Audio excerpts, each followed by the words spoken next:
Welcome back to the stream. It's been a while.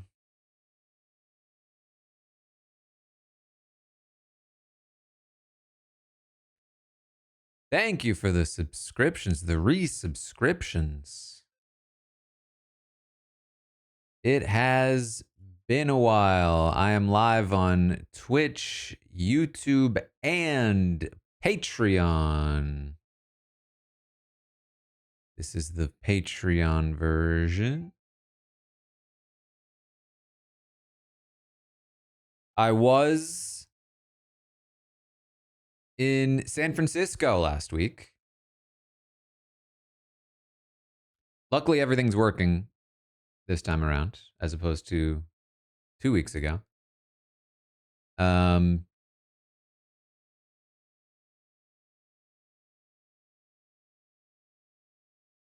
I was in San Francisco last week. It was very fun. We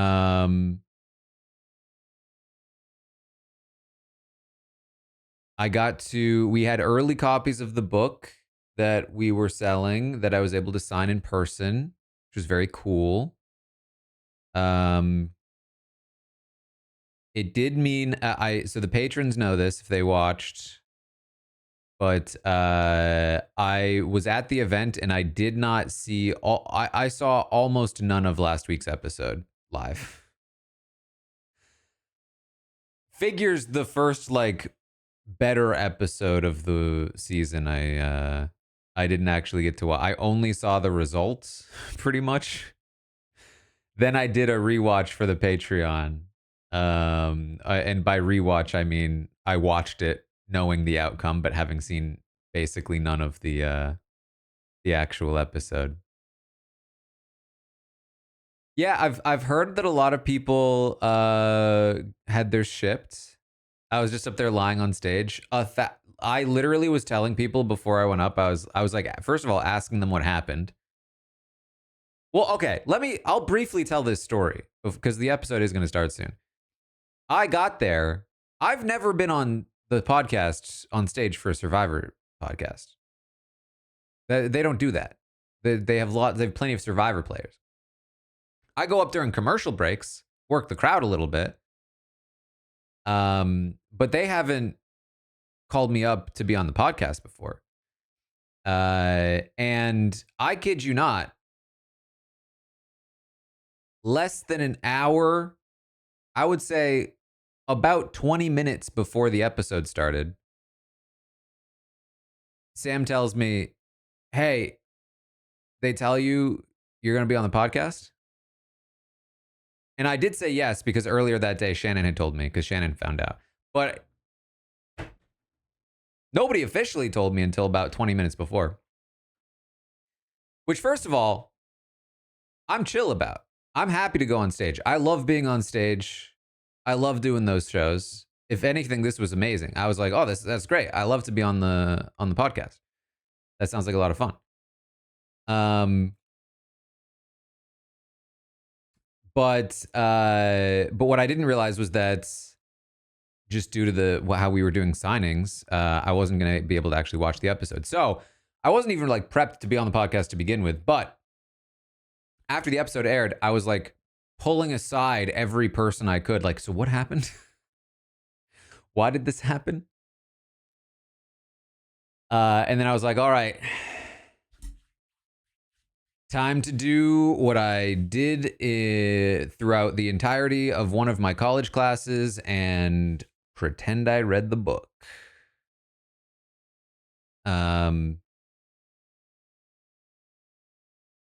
And it wasn't that bad. I barely even had to pretend I watched the episode. I think the only thing I actually said about the episode was that it was a good episode, which is what I had heard. Yeah, Parvati also didn't watch because she was out there signing books with me. But the thing about Parvati is that she hasn't watched the season. I don't think she's watched in years. So there's, of course, no shot that she would be able to have any kind of conversation. And also, Parvati can go up there and have an actual conversation about the show. If I haven't watched the episode, what am I there for? You know what I mean? Anyway, episode's about to start. I'll get a prediction running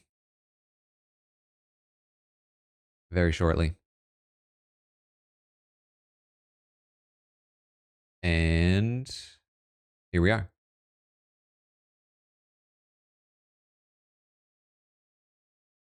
This is where we are. This is what it sounds like.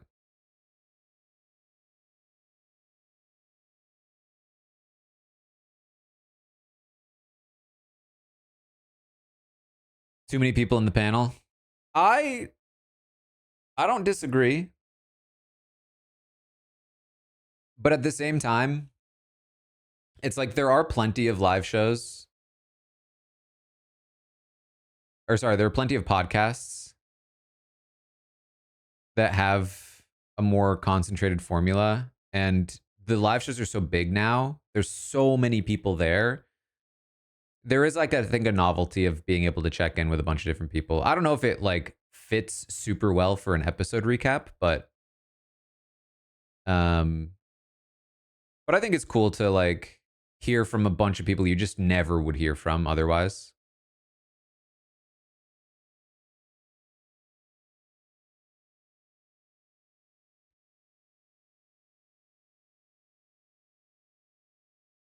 All right, the prediction is commercial by 5:11.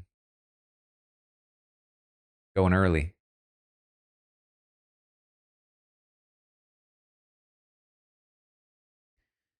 I was pretty bummed about Nate. I like Nate.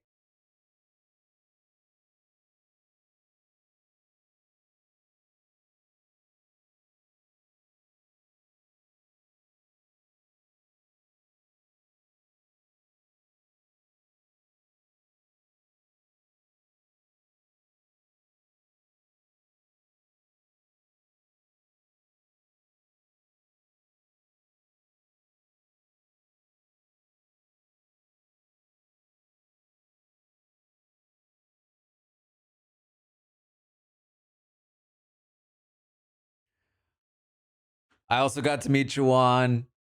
As I expected, we got along well.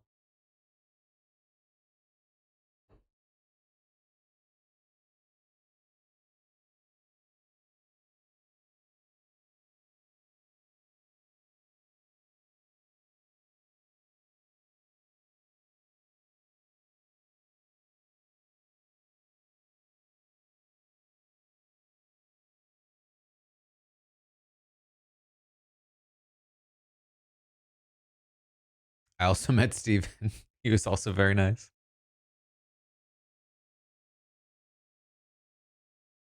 I also met Sophie. She was also very nice. It's all my people that I met.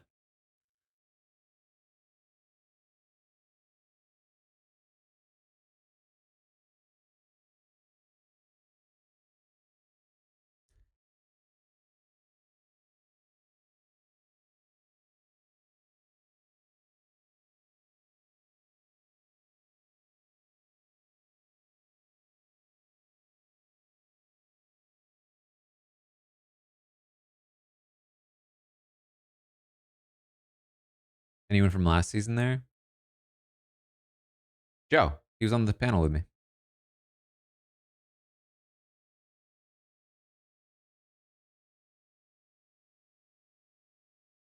Also, there were a bunch of people I didn't meet.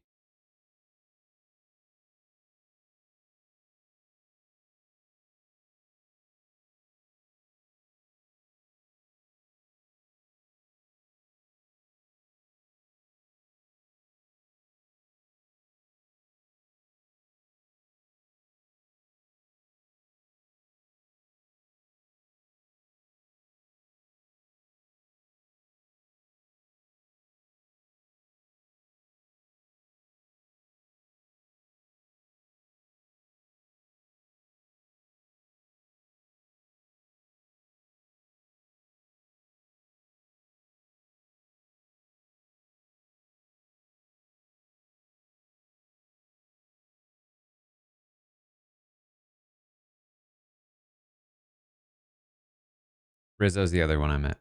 Also very nice.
Hmm.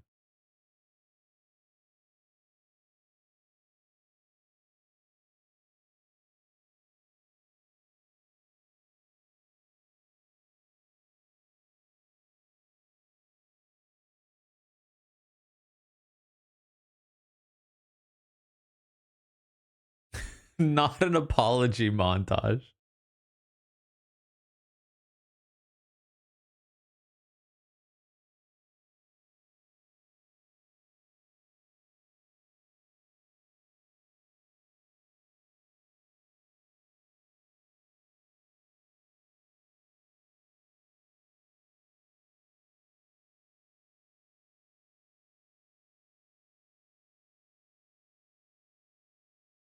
All right.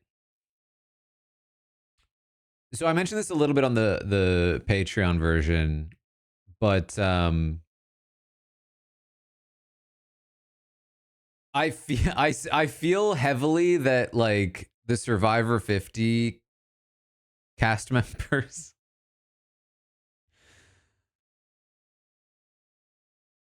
it heavily implied to me the general direction that the game is going to go, if that makes sense.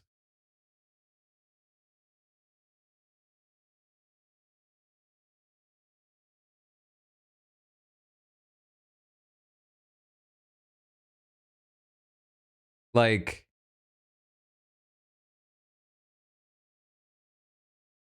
hopefully that's not too spoilery, but like,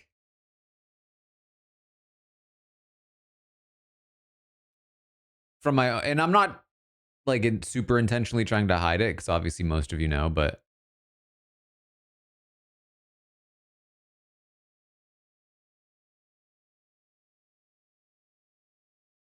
it's mostly like, okay, how do we get there?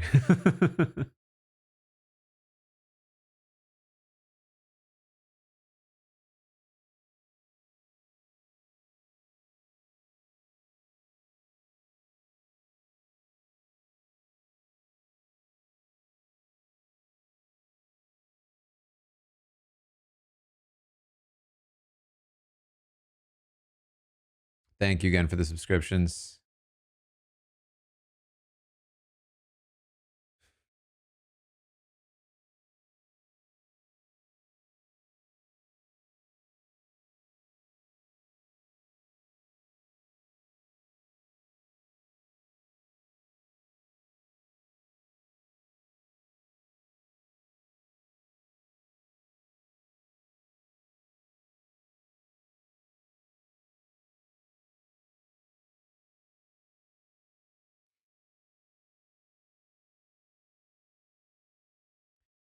Where'd you order from, Junkie?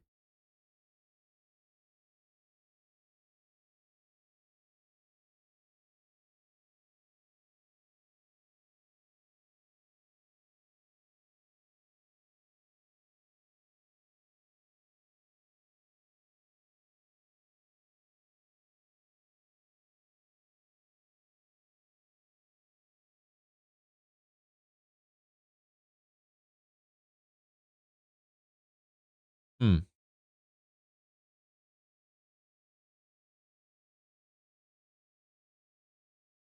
I'm surprised it got to you so fast. I wonder if they accidentally sent it early.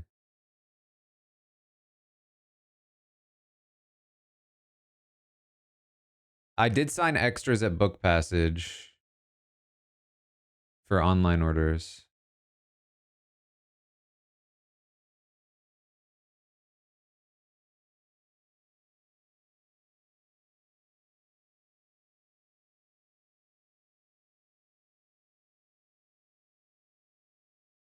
Yeah, some of them are getting sent out early. I don't know how like bad that is, but and I don't know why.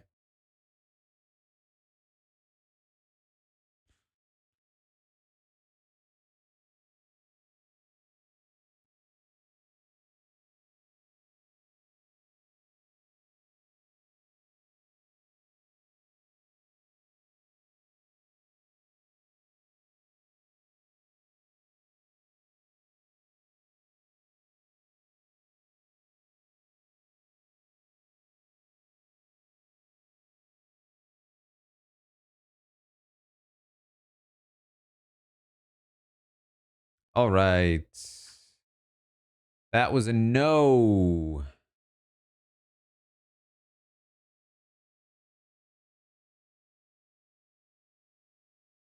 Next prediction.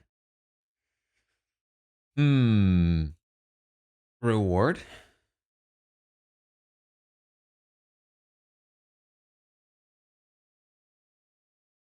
Reward challenge. Do we have a reward challenge?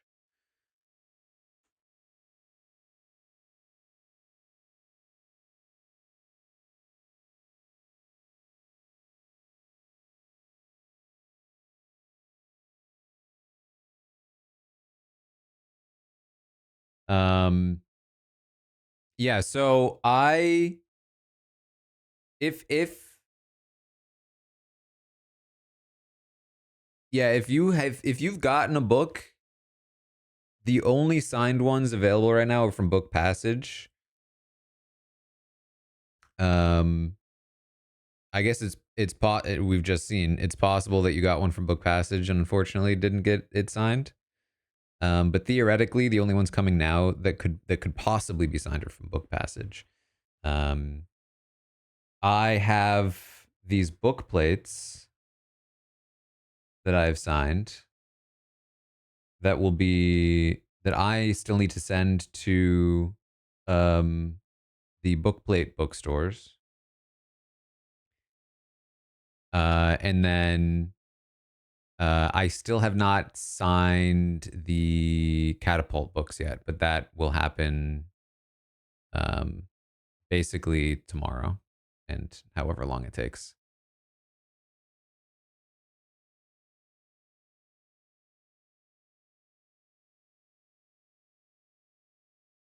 Um, Worth noting, I tweeted this out. There is a deal right now at Target, buy two get one free. Um, so that's a pretty good deal if you want to get Behind the Mirror, Escape from Stephen Fishback, and The Tribe and I Have Spoken by Rob Sesternino. Or if you just want to get multiple of my book. My marketing team was like, tell people that they can start a book club and they can order a bunch of them and then just hand them out. Like, do people do that?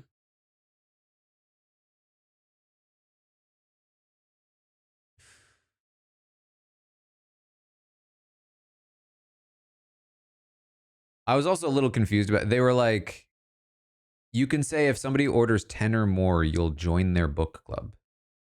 Which like I would do. I just don't know how to promise that to people. It's just a little complicated. All right, we're back. We're back.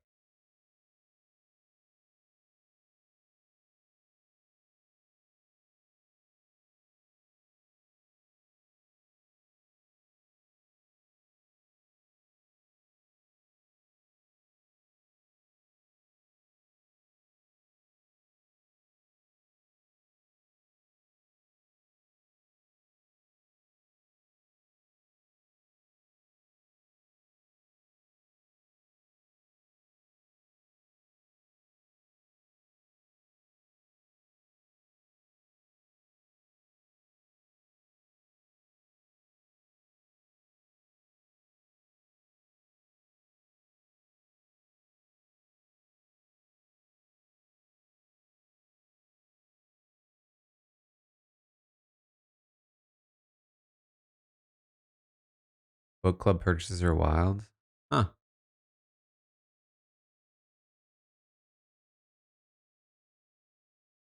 I guess that's what they're hoping for.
So the idea now is to split votes, right?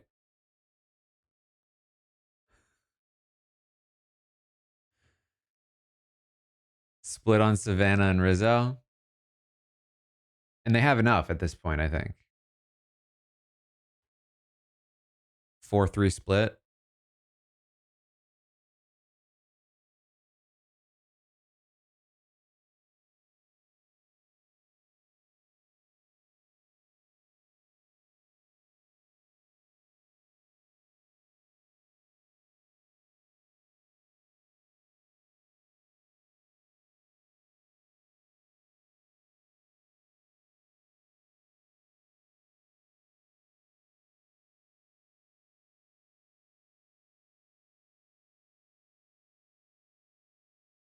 Mike sounds weird.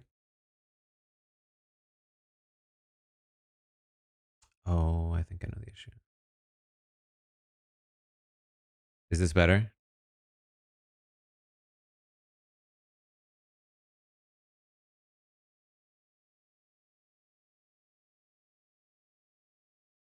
Or is it still bad?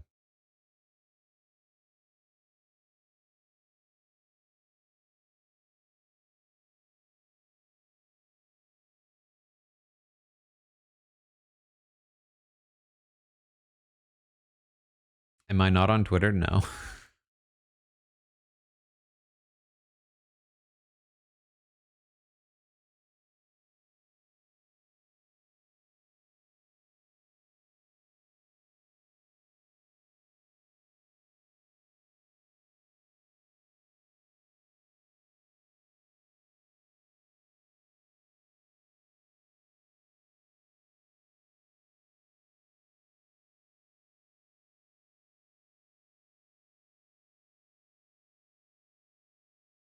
Is this her reporter job?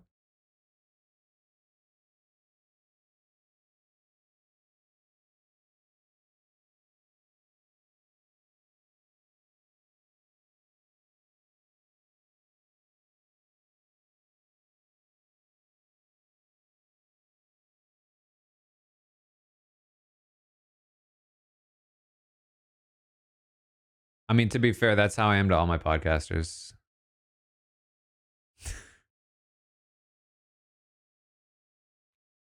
Sorry, I shouldn't be making jokes.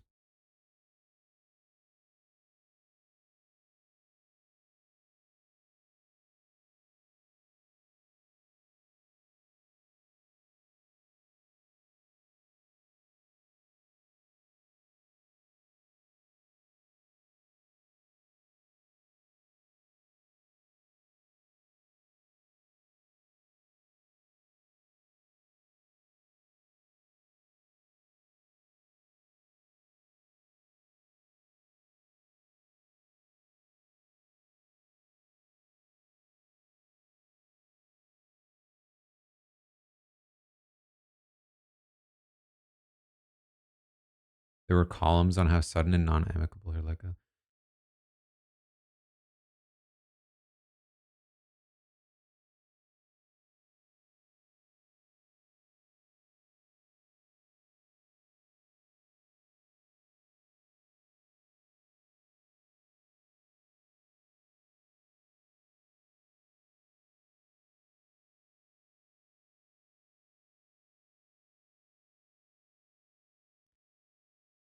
All right, that's a no on the reward. So was that her most recent job? Because I thought when I was doing some research on her, that she did she. I thought she the whole thing was that she left because of Survivor, but maybe this was because um of this situation. Is it like her most recent job? I guess it doesn't really matter. I just it's weird to have sort of seen some of it already,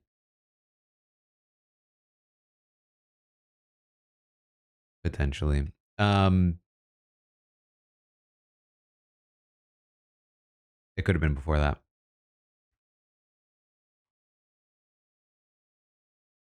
I mean, that's brutal. Like,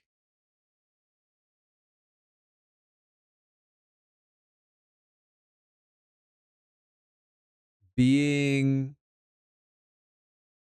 in a position where your job and career is like like you can't escape that kind of situation. It really is, I think, like the most analogous to being in school. And school obviously like messes people up a lot because you can't escape. Um like you can't as adults, we kind of learned that you should just remove yourself from a situation that is damaging. But when it's your career, when it's your livelihood, like you're stuck there. And if people are being massive assholes, it's like, that's brutal. What I think is interesting is that, like, this whole storyline that put her on the outs, and this is what I love about reality TV, um, came from the fact that Sage and Juwan felt like they were being excluded and they were on the outs by Savannah and her crew. And, you know, the way that we saw her talk about them in confessionals and sort of like all of that was giving the impression that she was kind of like the cool kid. And we got the other one from Sage that was like, I've been made fun of, I've been left out. Um, and now the situation has flipped. Um, and it really is like a very good example of how just because it's happened to you doesn't mean you can't also be a perpetrator, if that makes sense. In fact, you might in some ways be more likely to be a perpetrator of the thing that happened to you, as a way to try to like reclaim your own um, power back. You know what I mean?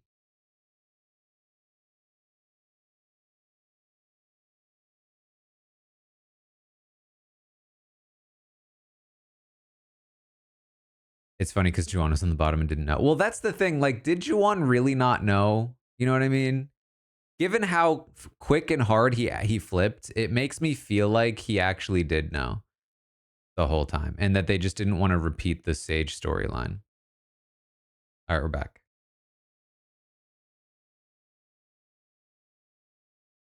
and we're at a challenge. Perfect. Right, I keep forgetting. So the whole "you're not on Twitter" thing. This is going to be a split tribal or something.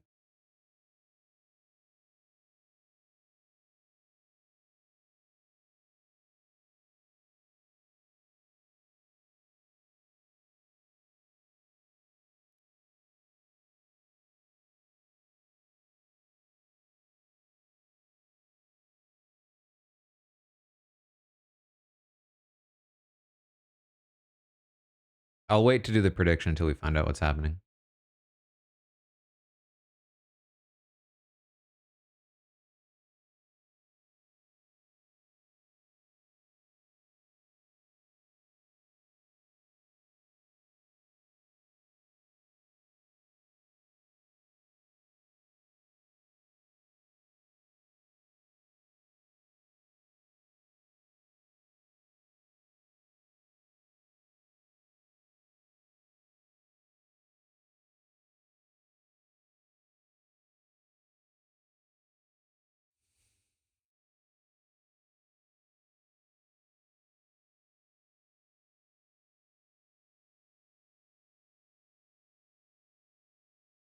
Classic.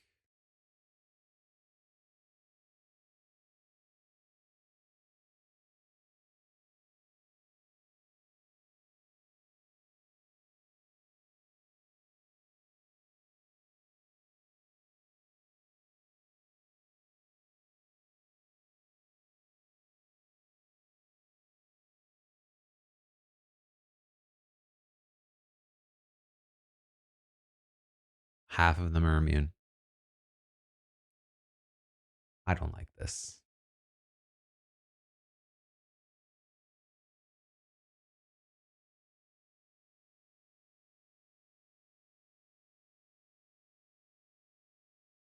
Wait, are they not?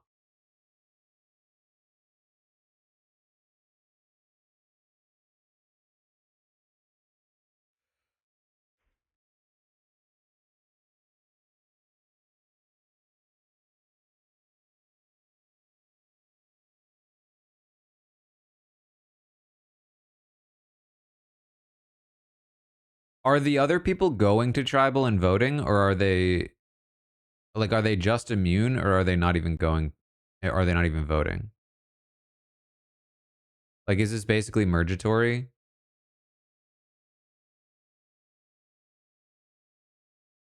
Just the 5 are voting.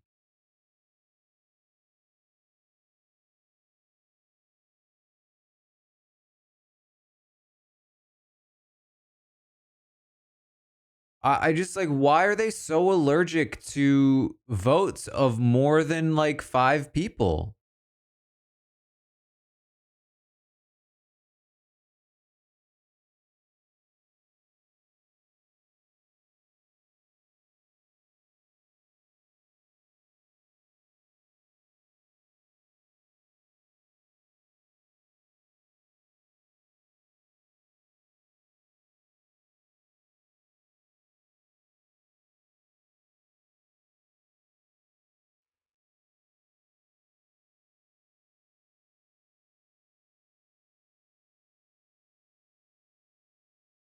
Reopen notice.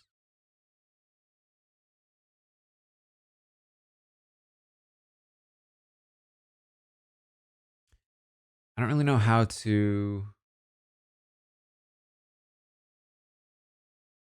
do a prediction here that's not potentially spoiled.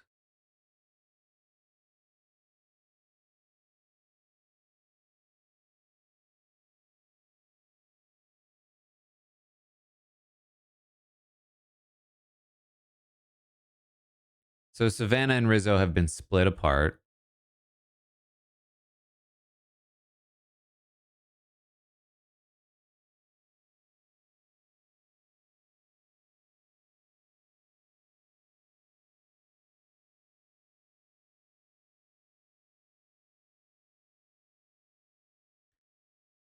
Um, how many people make it to the final foothold?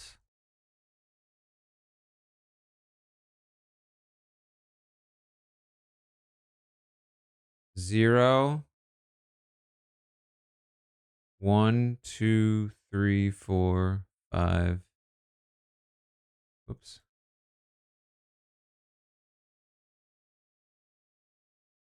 6, 7, 8.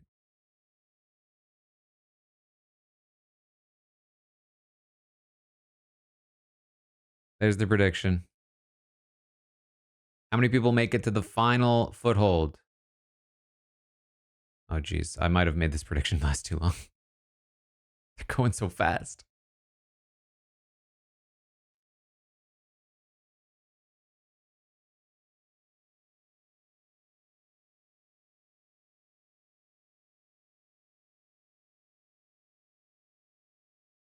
Oh! 9 people can still make it. The option isn't dead yet.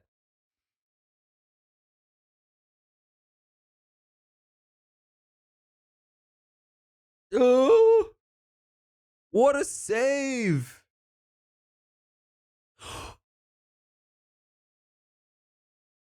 Guys, it can't be 9 anymore. It can't be 9.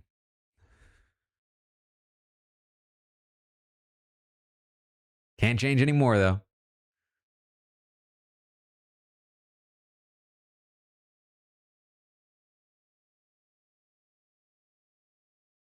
Ooh, down goes Rizzo.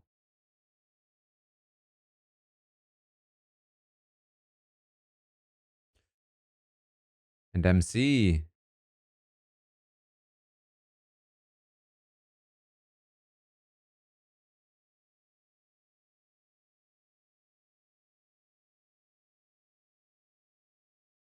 Five left.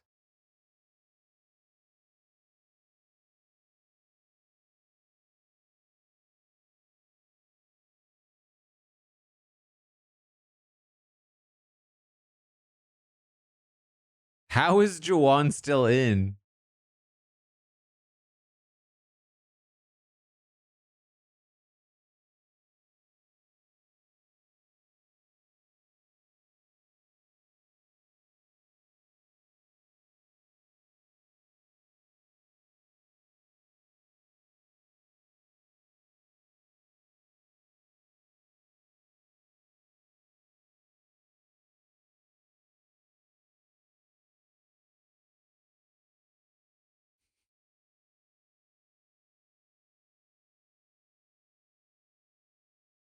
Time elapsed 15 minutes.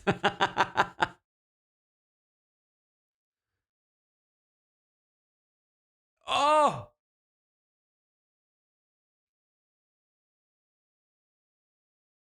4 people.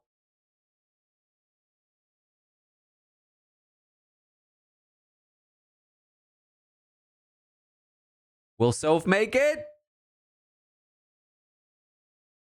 Sophie's in! 4 people.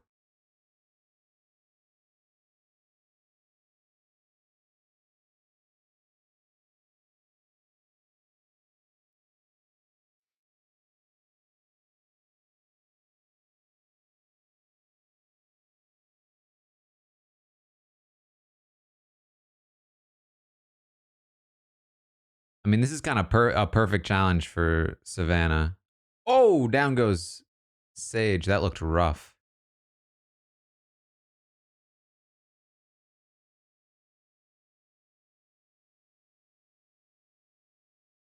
The smaller your feet are, the better. The smaller you are, the less you weigh, the better.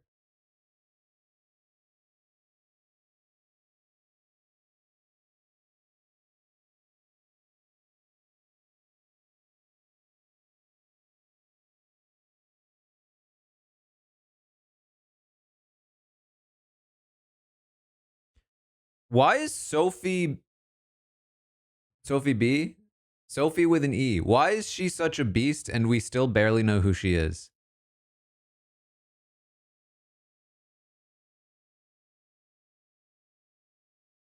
I'm sorry, but I feel weird calling Sophie Soph. That was not upon her own suggestion.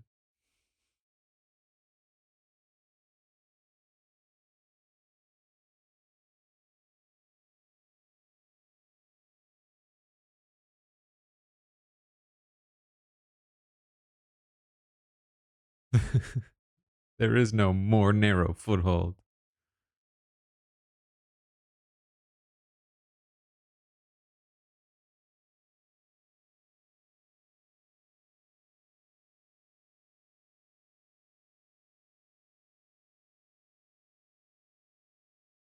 Nah, that's not lasting. Oh.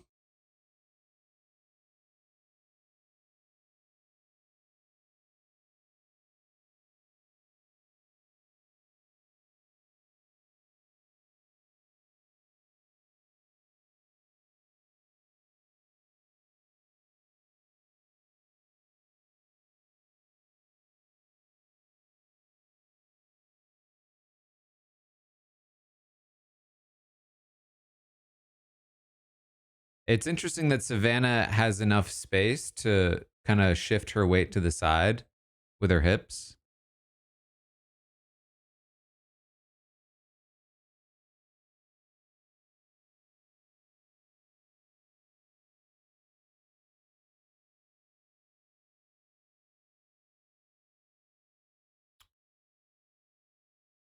And there it is.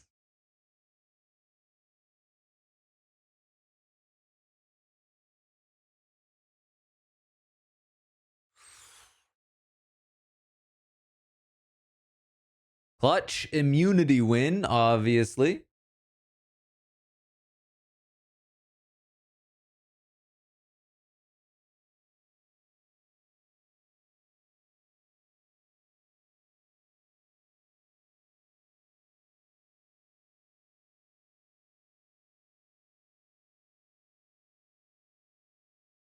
So this basically forces a scenario where the alliance that just came together has to turn on each other immediately.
No communication.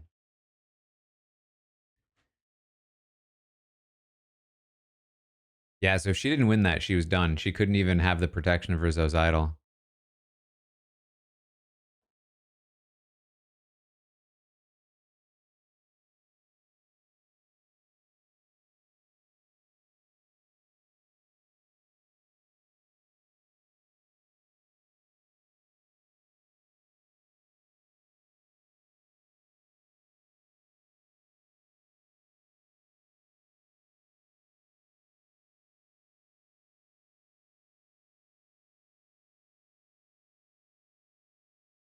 Rizzo all of a sudden becomes the person in the best spot.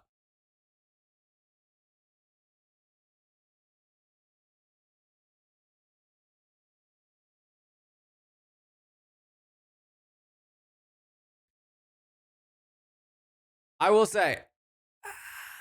Wait, is this?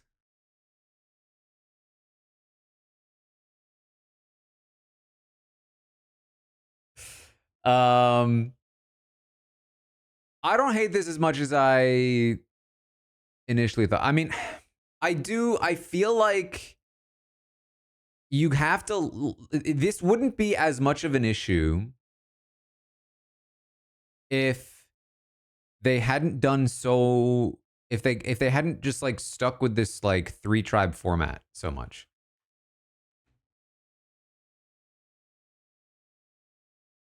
You know what I mean?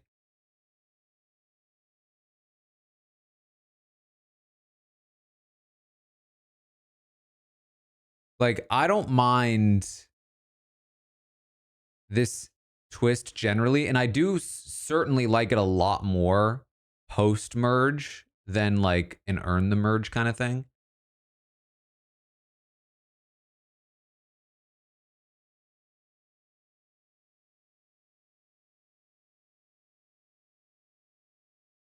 I just don't like that it just feels in this particular season like, can we just get a couple of actual votes in, you know?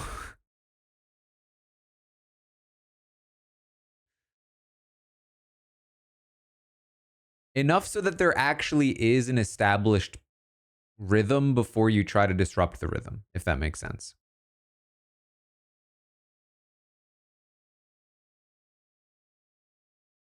Can we just be normal?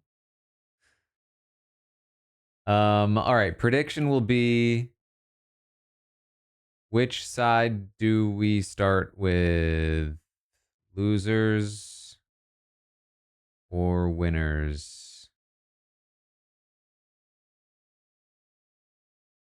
Which half do we see first?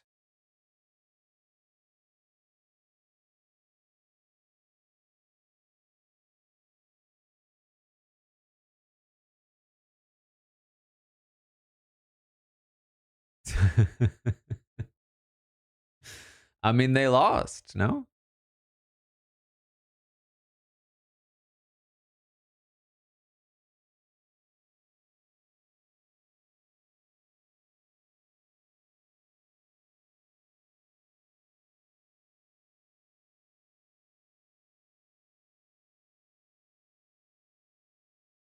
This felt like a really early immunity. We're only halfway through the episode.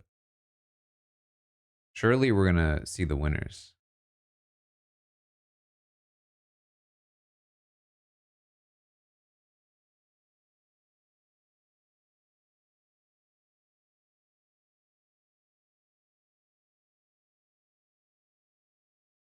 I used to say that I would prefer, one of the reasons why I would prefer playing Survivor to Big Brother, we're back by the way, was that Survivor was a game that is more in your own control. You're less likely to have like a random thing knock you out than Big Brother. I would say that's not really as true anymore. I actually think Big Brother is now the more controllable game generally, even with the dumb twists like the hamster wheel.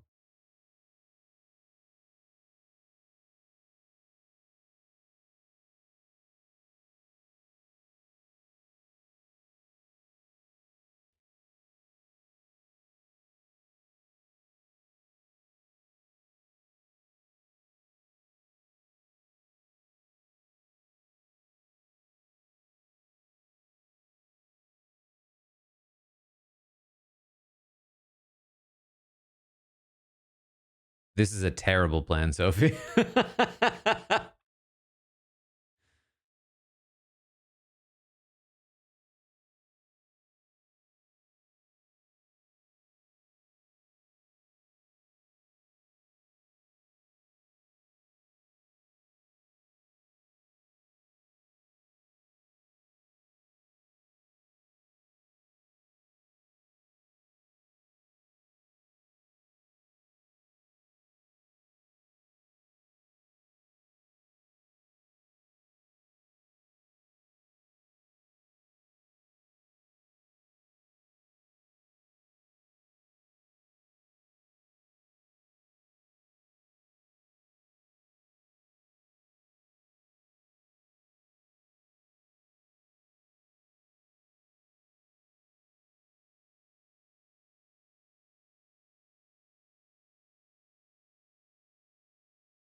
I gotta say,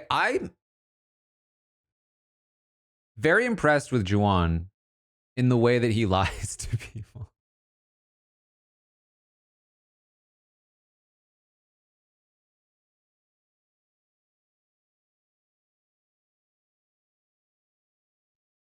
Talking about pros and cons instead of just shooting out a name.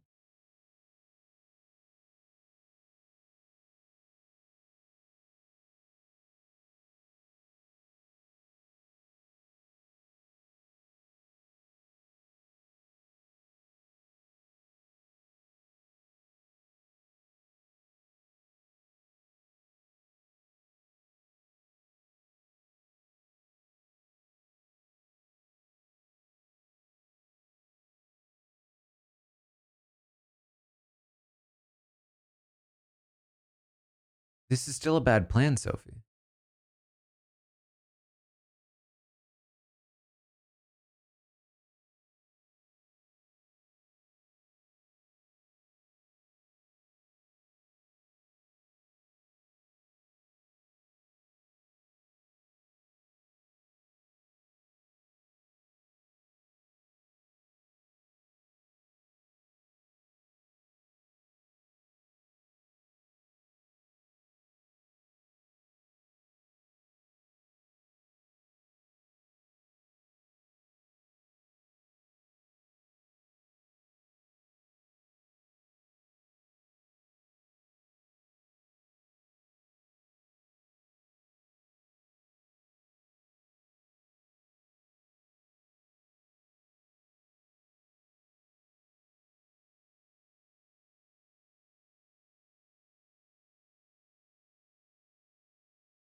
I mean, I think the play is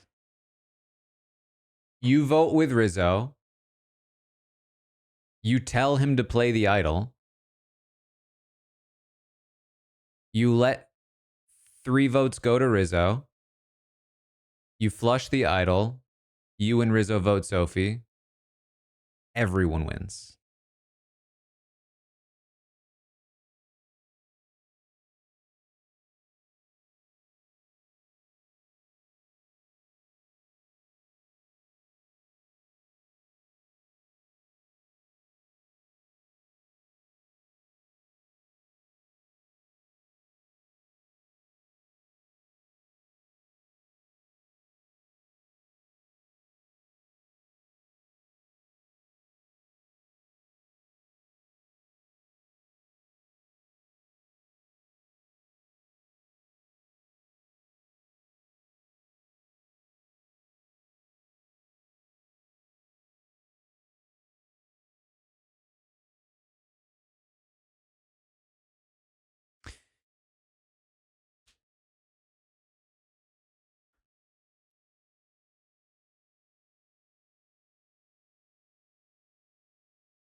This is too much. I was just giving it like, you know what, this is fine, but this is too much.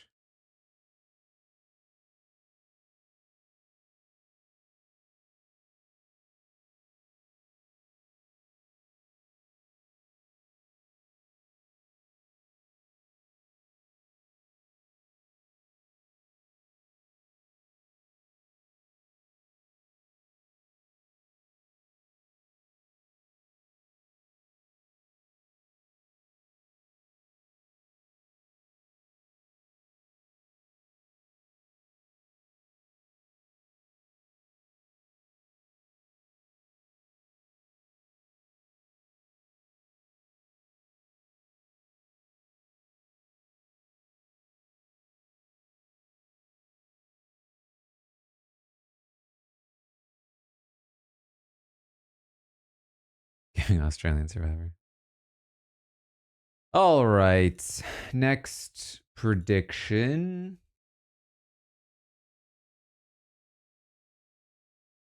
Who even knows at this point?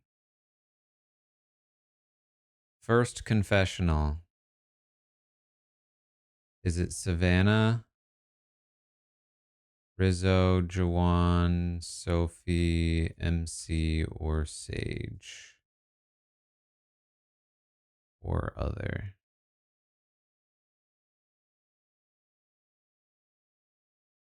That's the prediction. I'll be right back.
All right, I'm back.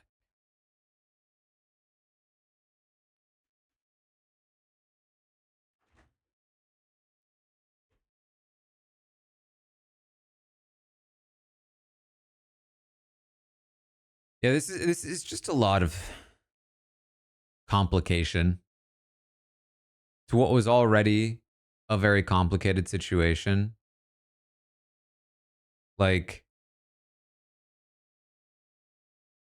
we're already splitting them off so that only 5 of them are voting. Now we're adding an extra bonus surprise vote from this one person.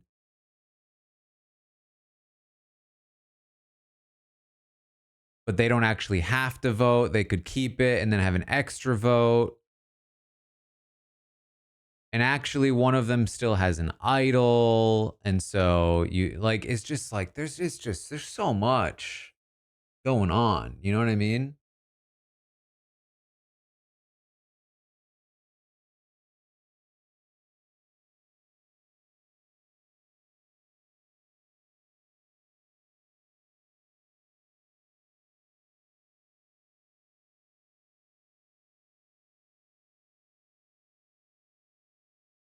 I disagree. I think it is complicated. I think that you took a situation where there were 10 players, you made half of them immune, not just immune, but they're not actually going to be even voting at all. One of the five people now vulnerable has an idol, but then actually the person who won of the five who weren't now vulnerable and lasted the longest now has the advantage where they're going to go to the beach of the team that didn't win, who are vulnerable, because they're now on a separate beach instead of the regular beach. And that person is going to have a vote secretly in this vote, even though they've already planned for a vote of the five of them, which is different from the vote that they planned for the 10 of them. And now, so she's going to show up and have a vote, but she doesn't actually have to vote, because if she decides she doesn't want to vote, she can keep that vote for later. And we're back.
Oh my God.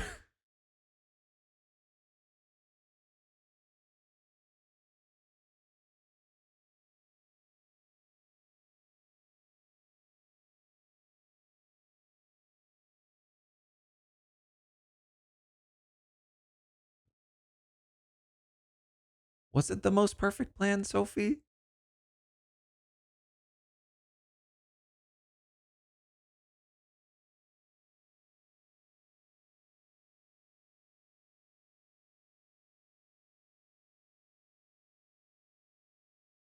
I missed who the first confessional was. Was it Sage or Jawan?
Oh, that was fast.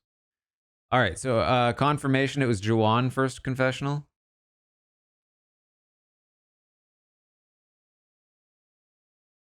That segment was like 2 minutes.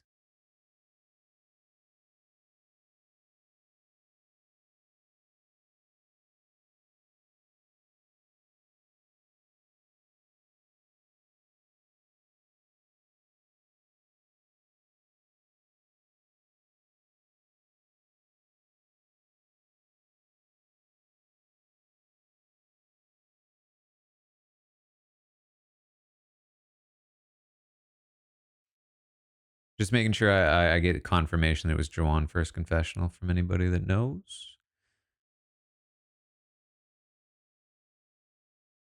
Started behind the mirror, and it's a phenomenal read. Thank you, Danny. There might still be copies from Book Passage that are signed that I signed while I was there, but I cannot guarantee that at the moment. Yes, it was Juwan first. All right. All right, we're just gonna go without a prediction for this next one because it's too much to figure out.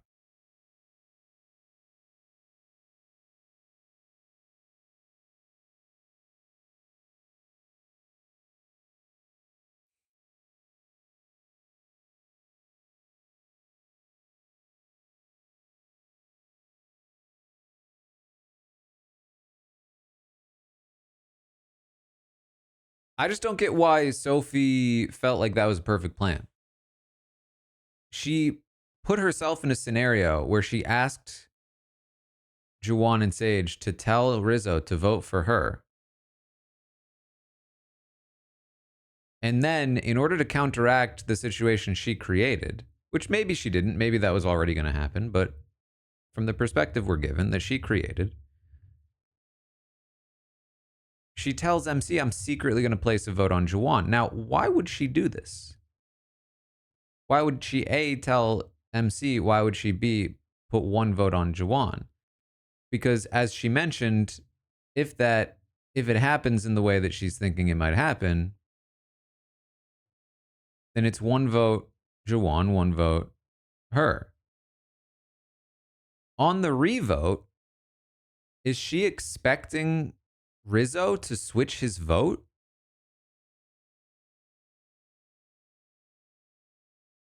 Because she's seemingly expecting MC to vote for her to stay over Juwan.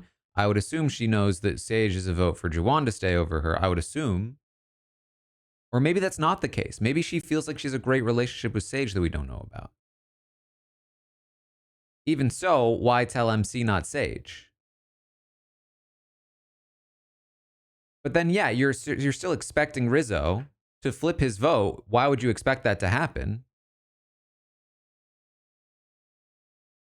We're back.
The threat of one more vote is more impactful than actually voting. She doesn't have to actually vote.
It's not that insane.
Okay.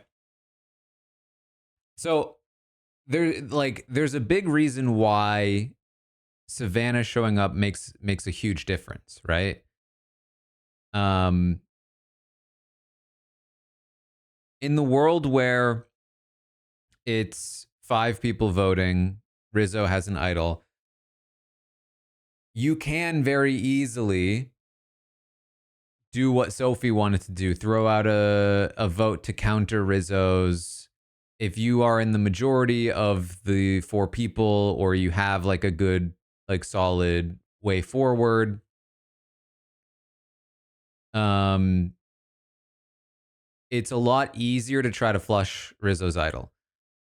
When Savannah shows up and you have no reason to not believe she's going to vote, Rizzo now has 2 votes, which means you can't actually split in any considerable way. And whatever Rizzo and Savannah want, they theoretically can get. All Rizzo needs to do is play his idol, and then he can vote with Savannah to get out whoever he wants. So now all of a sudden, who is he? Who are he? Who's he going to target? Who are they going to vote for?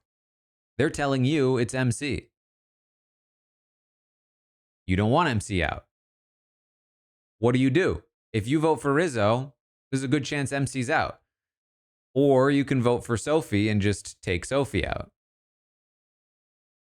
You could go 2-2-2, but the problem is that's extremely risky, because now all of a sudden you are opening yourself up to, what if the other 2 don't go to plan? What if they do the same thing you were going to do? And now all of a sudden it's all mixed up, right? With the idol in play and so few people around, and this being an untested group, you just need to do the thing that keeps you the most safe so that you can get back to the bigger group. And that's just Not voting Rizzo. A vote for Rizzo is potentially throwing away your vote in a spot where he then gets to pick up control over where he is voting. You are trying to trick him into not playing his idol, but the world where he does play his idol is the world where he is not trusting you and not telling you the truth. And in that world, he's probably voting for you. Right? If he's telling the truth and he's voting for MC, then he's not playing the idol. Great. Then he's voting for MC. But in the world where he is playing the idol, he's probably, and he's telling you he's not playing, he's probably also lying to you about who he's voting for. So now all of a sudden, in the world where he does play the idol and you are being lied to, it could be you.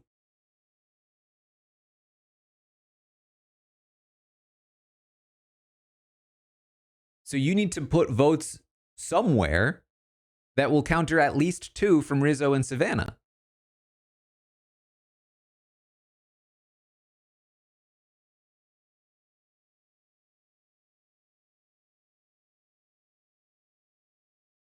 Especially when you know you've already heard that Sophie was willing to place 1 vote on you before to counter an idol play. It's like, well, is Sophie going to vote? Like, what is going to happen with this idol and with these 2 votes, right? Or back.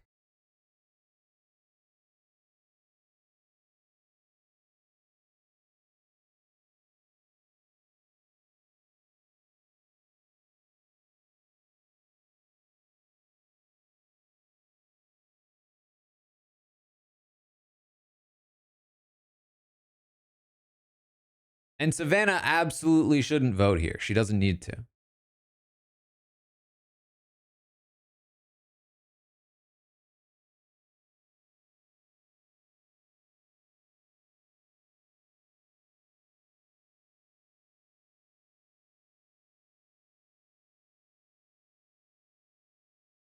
Having an extra vote next round will prevent the other 6 from being able to split votes on her and Rizzo if they are able to, if he is able to hold on to his idol.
What was that gambler line they squeezed in there?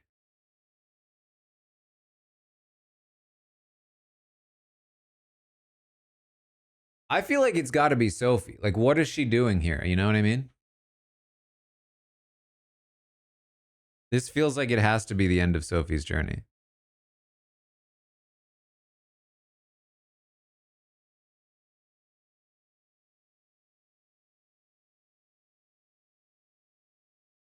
MC leaving feels like it's cutting short storylines.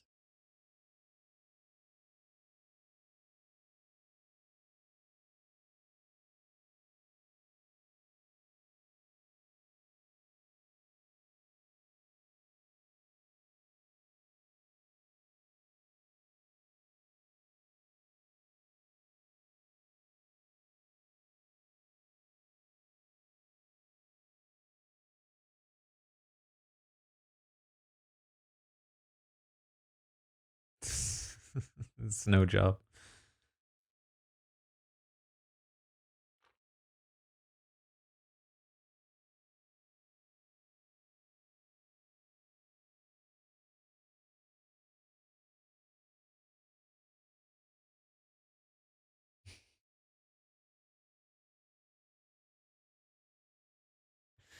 Don't listen to Uncle Jeff.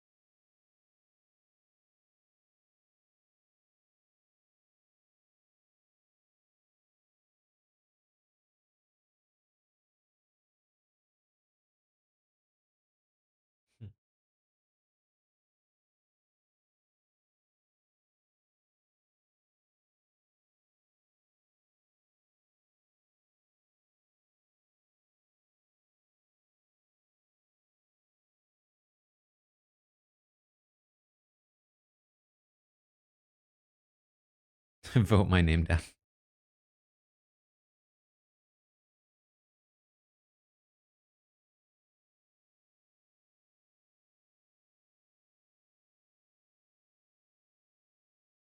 I feel like this is like the new era in a nutshell.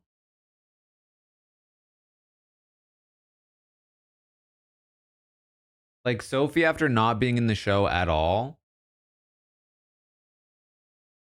out of nowhere has a 2 episode arc where she's like the biggest threat in the game.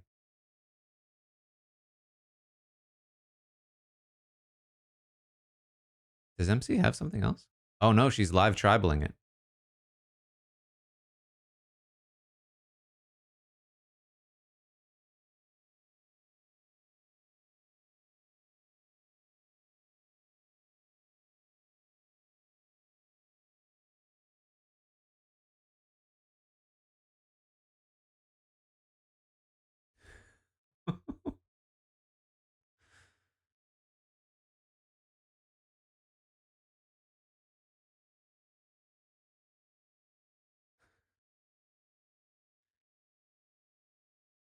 I mean, I'd love to hear what they're saying.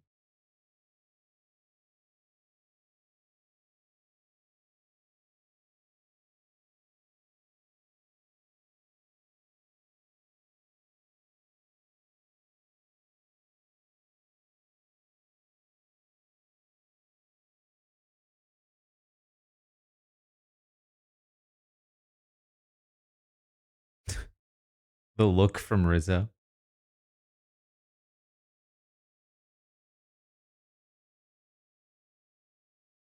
I mean, what's the point if you're not going to show us any of, like, tell us any of what they're saying? I'm just like, none of this means anything. I didn't know what the original plan was. I don't know what the new plan is. That was just watching people whisper.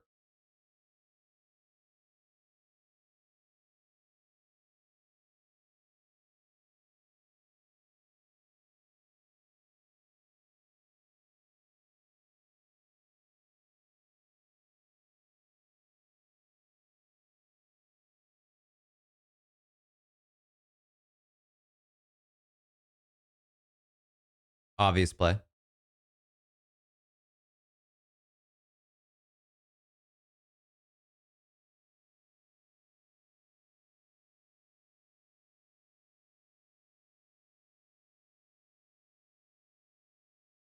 What a night! Did something change? I don't even know.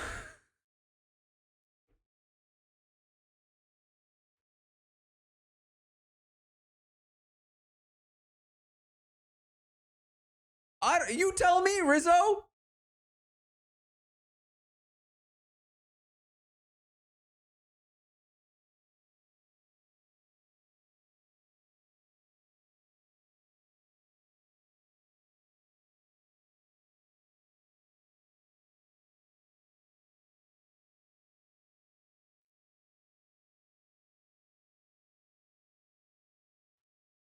Listen, if they were the genius and they threw on extreme ways right after the vote happened, I'd be way more chill about it.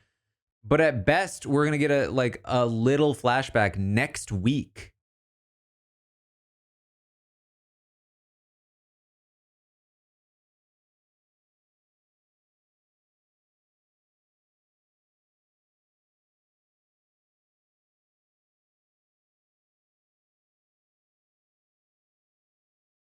Rizzo doesn't play it.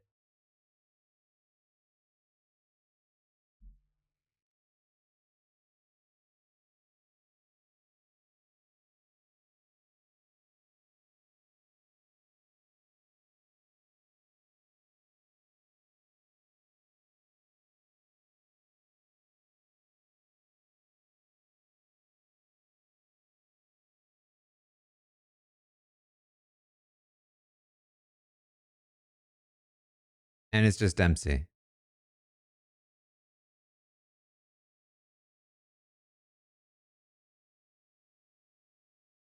So did it change to MC when she tried to do something, or was it on MC and she tried to do something? I'm still just confused.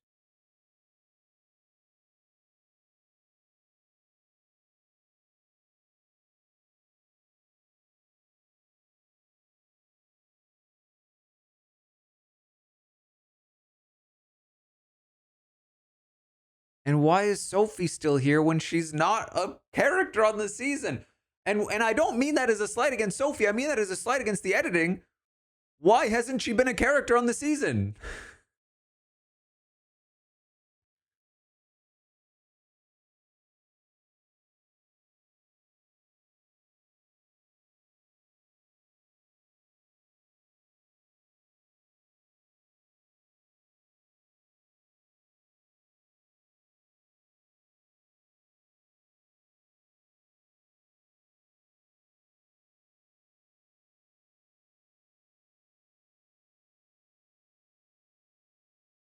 Yeah, I did. I started watching Squid Game The Challenge over on my Patreon. Check it out if you're interested. I've been having a great time with it.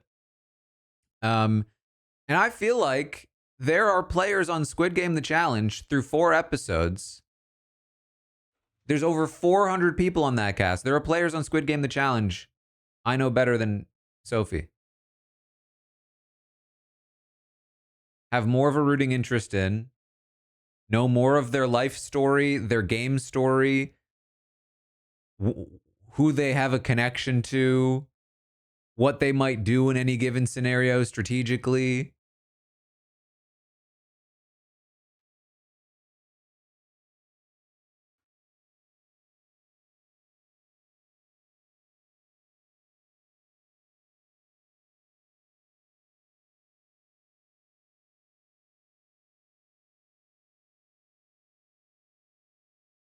It's just weird. Squid Game's been great. I highly recommend it. I've been having a great time with it. I've never felt more like the establishment reality shows are really starting to flounder than like this current um season of TV. I mean, Big Brother is still Big Brother. It has its uniqueness, it has its live feeds. It was great this season. But Survivor and even The Amazing Race, like I mean, The Amazing Race has been floundering for a while. Survivor is the one that was supposed to be on a resurgence.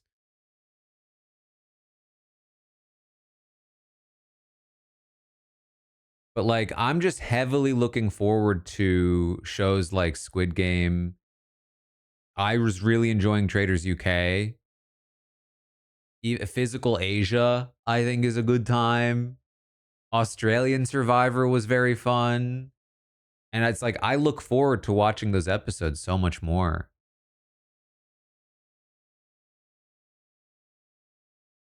Now, I say that I'm not enjoying Canadian traders as much.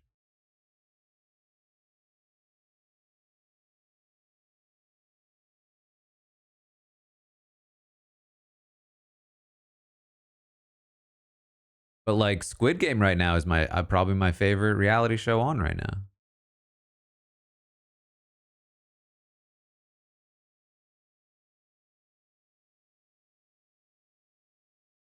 I watched the first 4 episodes. I've got the fourth one. I'll drop that tomorrow on Patreon. Physical Asia, I just started episode 5. I'll try to also drop that soonish. This is on the Patreon. Amazing Race, I will get done. Because I'm signing a bunch of books tomorrow, I might not be able to do the Amazing Race right away. But we're back. We're back.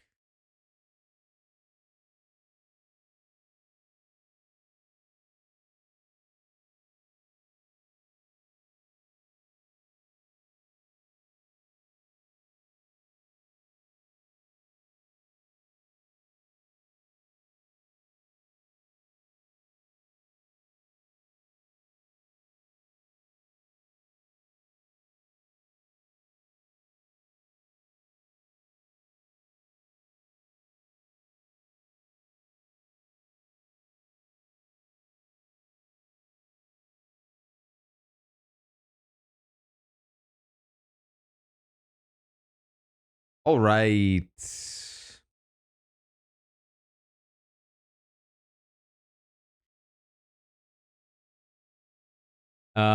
So that's what we've got for Survivor tonight. Listen, I don't think it was the worst episode. There are just bits of it that I get really frustrated by because I feel like they do these things that just feel so silly. Like there are better choices I feel to be made between the format and then the way that it's presented. And okay, let me just do a quick Survivor rant for you too, because I get so frustrated because I feel like there are so many very valid and significant issues with the modern era of Survivor that largely and almost entirely stem from its formatting and its editing. And yet, all I ever hear about is complaints about the cast. And I just think that's so rotten. I think it's so wrong.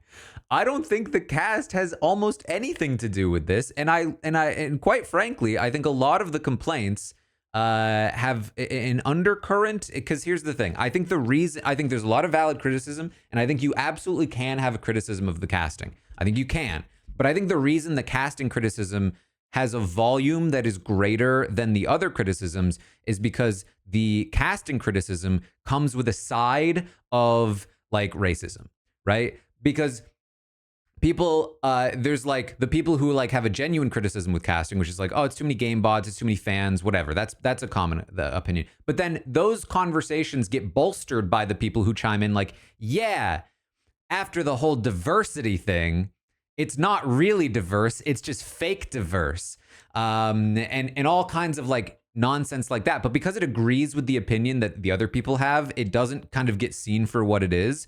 And this whole casting conversation gets blown way out of proportion, in my opinion, when again, I think the major issue is more so to do with the editing of the show and the formatting of the show. I think it's wild to blame the casting when the casting is not that different than what we've gotten before, whereas the editing and the formatting is significantly different than what we got before.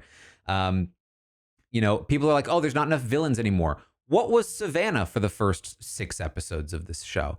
right? Like, what was Shannon? She was her own version of a villain. Rome, Say, to whatever degree Say was a villain. Like, there are plenty of villains in the modern. There's not like a Russell Hantz, but there are very, very, very few Russell Hantzes exist. In fact, we had a little bit of one with the shoe thief earlier. That was a little Russell Hantz, but he got, a dry bite. There's all kinds of stuff that we do have. It just feels different because it's edited differently. And there's less actual, like, the formatting doesn't actually like pull in the kinds of stories that people like to see on Survivor more so.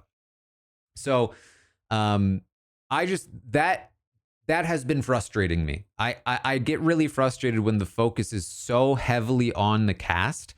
And like, I feel like the casting has kind of been delivering. Like, they are playing hard. They are getting angry at each other. They are getting into fights.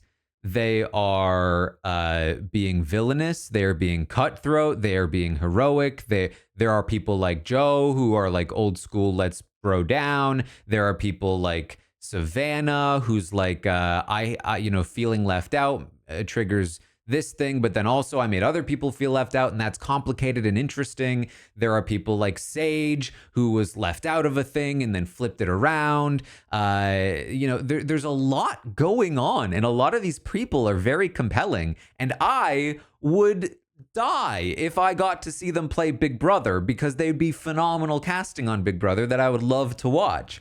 They are like, we got a bunch of little Vinces running around on Survivor because they all care so much and not all of them are good at it. And yet we are complaining about the casting of Survivor because the whole show as a product isn't working. And we're not looking at the people who are actually in charge of the production and creation of the show. We're blaming the casting director, but then also the cast itself for being too samey or too whatever. And I really just don't think it's the cast. I think it's how the cast is being portrayed, and the funnel of gameplay structure that they're being forced down is giving us the same result over and over. The 3 tribe structure, the same sort of like patterns that we're getting over and over. It's preventing these sort of like natural storylines. And I think a great example of this is it wasn't Second Chances, it was Game Changers. Game Changers on paper had a really great cast, full of old school legends, players, and it had some weak points for sure. There was lots of criticism on Game Changers casting, but it was clearly, unabashedly full of people and players who nobody complained about casting back when they were, or actually people always complain about casting, but it was full of people that people now would say that was the good era of casting. And yet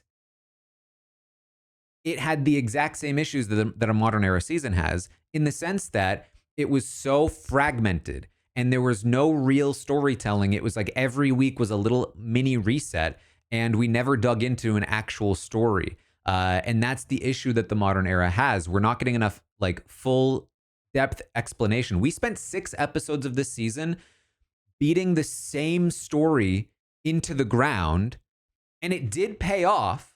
Juwan and Sage. Those were the Juwan, Sage, Savannah, Shannon. It was like that storyline was being beat into the ground alongside, the death of the disaster tribe. We got barely anything else. Barely anything else. Sophie's clearly a compelling cast member. She's in confessionals being snarky. She's talking about how nobody plays a perfect game because she clearly sees herself as having played a pretty good one. She thought that plan was pretty solid. She's a beast in competitions. And it's just like, where was she in the first 6 episodes of this season when we were doing round 7 of Juwan Touched My Bag? Like, what are we doing here, and why are we blaming the cast? Okay, sorry. I had to get that off my chest.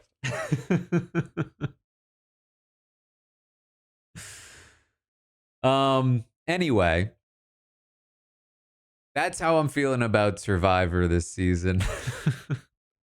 If you're interested in watching me have a great time with some reality TV shows, as I mentioned, I'm loving Squid Game The Challenge right now. check out my Patreon. I'm watching that show. I'm watching Physical Asia. I'm watching Old School Genius. I'm watching The Amazing Race will be there. And Traders Canada there. I also just wrapped up Celebrity UK Traders, which I thought was the best season of the Traders I've watched. And again, I think I actually had a little bit of a realization when watching the most recent episode of the Canadian Traders, which is that I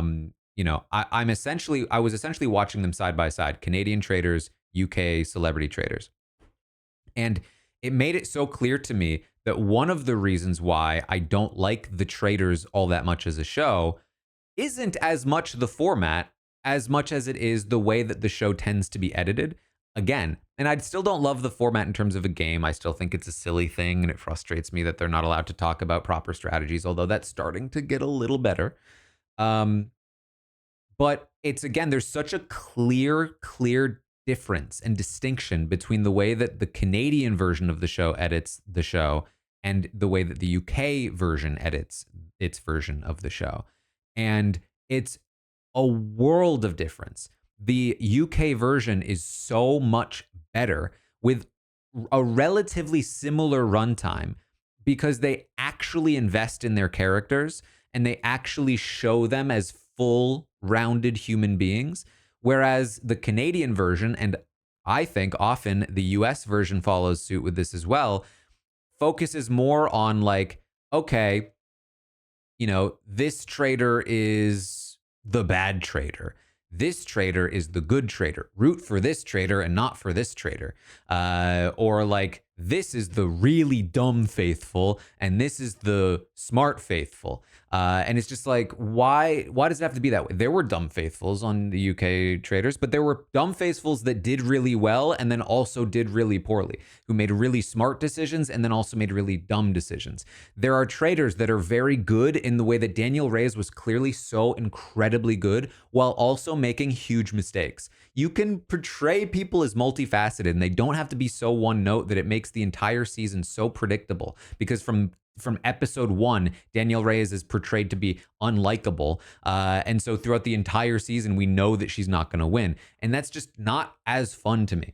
And the UK version does not do that in a way that was really compelling and I thought was easily the most successful season I've ever seen of the show.